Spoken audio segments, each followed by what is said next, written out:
ଆପଣ ଯିଏକି ଏ ଯୁବବର୍ଗକୁ ଉଦ୍ବୁଦ୍ଧ କରିପାରିବେ।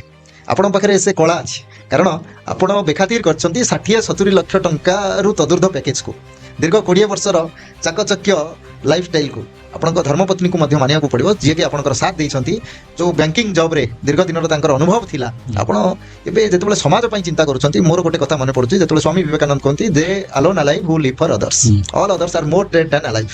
ଆପଣ ଆମର ଶେଷ ପଙ୍କ୍ତିର ଥିବା ଲୋକମାନଙ୍କ କଥା ଚିନ୍ତା କରୁଛନ୍ତି। ସେଥିପାଇଁ ଓଡ଼ିଶାର, ଭାରତବର୍ଷର ଯେଉଁ ମୂଳ ୟୁଏସ୍ପିକୁ ଆପଣ ବୁଝିଛନ୍ତି। ଆପଣଙ୍କ ମନରେ ଯେଉଁ ନିଆରା ଇଚ୍ଛା, ଛେଳିକୁ ନେଇକି ବ୍ୟବସାୟ କରିବାର ଯେଉଁ ମନୋବୃତ୍ତିଟା ଆରମ୍ଭ ହେଲା, ଆଉ ବିଶେଷ କରି ଏ ଚାକଚକ୍ୟ ପୃଥିବୀର ଚାକଚକ୍ୟ ସ୍ଥାନରୁ ଆପଣ ପୁଣି ମାଟି ପାଣି ପବନକୁ ଆମର ଫେରି ଆସିବାର ପ୍ରକୃତ କାରଣ କ'ଣ? ଭାଇ ସତ କଥା କହିବି ତ ଏଇଟା ମୁଁ ବହୁତ ପ୍ଲାନ୍ କରିନଥିଲି।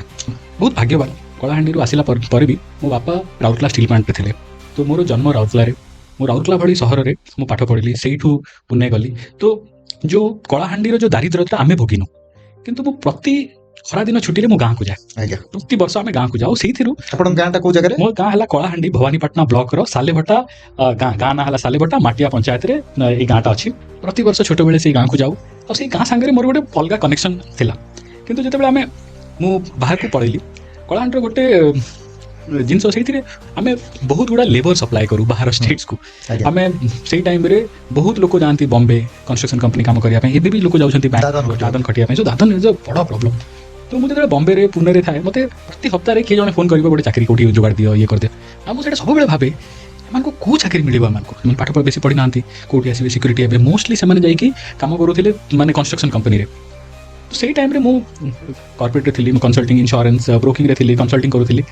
ତ ମୋର ଗୋଟେ କମ୍ପାନୀ ସାଙ୍ଗରେ ଭେଟ ହେଲା, ଯିଏକି ଏଇ ଛେଳି ଚାଷ କରୁଥିଲା। ନିମକର ଇନଷ୍ଟିଚ୍ୟୁଟ୍, ଜଣେ ଡକ୍ଟର ନିମକର ଥିଲେ, ସିଏ ମହାରାଷ୍ଟ୍ରର ଫଲ୍ଟନରେ ଏଇ କାମ କରିଛନ୍ତି। ଗୋଟ୍ ବ୍ୟାଙ୍କ ବନେଇକି ସିଏ ବଡ଼ ସଂସ୍ଥା କ୍ରିଏଟ୍ କରିଥିଲେ। ମୁଁ ଯେତେବେଳେ ତାଙ୍କୁ କମ୍ପାନୀର କନସଲ୍ଟେନ୍ସି ଦେବା ପାଇଁ ଗଲି, ଆଉ ସେଗୁଡ଼ା ଦେଖିକି ମୁଁ ବହୁତ ଇମ୍ପ୍ରେସ୍ ହେଲି। ମୁଁ କହିଲି ଏଇ ଜିନିଷଟା ତ ମୁଁ ଗାଁରେ କରିପାରିବି।